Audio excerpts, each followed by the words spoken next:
Hi guys, for every bit of grammar question I get now, I'm going to give a super short version. And that's not to say that the longer version isn't useful for you, because I'm really trying to get your brains into thinking in certain contexts. And once you know those contexts and those patterns and how to think and how to kind of do stuff and the methodology, then everything becomes a lot easier.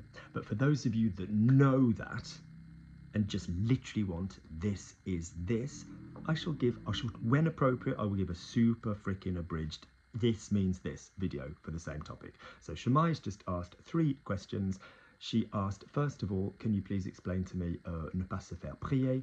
Ne pas se faire prier means that you didn't take any persuading to do something. So je ne me suis pas fait prier pour whatever. You know, I did it voluntarily. They didn't have to bend my arm, twist my arm, whatever. Se faire prier, on the other hand, would mean that you did need a little bit of, you know, some persuasion. Yeah. So se faire prier, so je me ferai pas prier. Like, oh, you know, I wouldn't need. Oh, happily, I would happily do this. Yeah. And it can go in all the different tenses. So ne pas se faire prier, the negative would mean that you didn't require any persuasion, you wouldn't think twice about it. And se faire prier in any context, using the conjugated faire reflexively with the prier, if you're watching this version of the video, you'd understand that means that you did need some persuasion.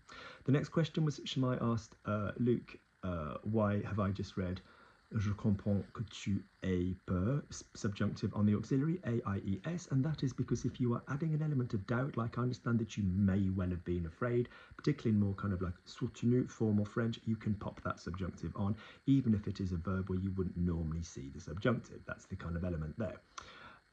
Finally, Shamae was asking, could you explain elle ne voyait pas du tout où est-ce qu'il voulait en venir. So this is looking at en venir.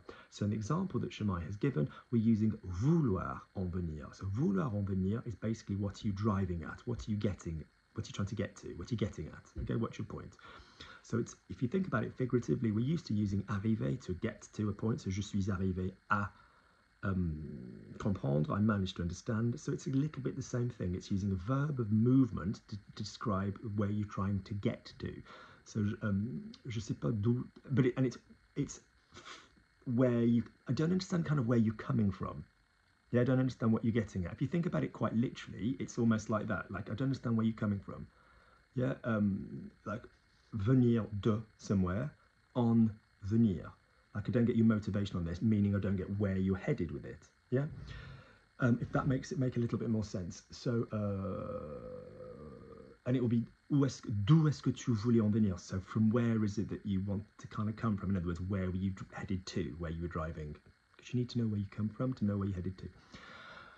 Good. So, and then also equally, vouloir en venir without the vouloir en venir à is basically a gradual verb for to start, commencer. So, j'en viens à faire quelque chose basically means bit by bit I'm starting to do that more and more. Yeah. So I'm coming round to doing this. I find myself doing this more often. Yeah. Hope this little abridged version is useful. Let me know, guys. If you want the full version, hit the YouTube, hit the long version, hit the full explanation, lots of examples. I just thought you might like a little abridged thing.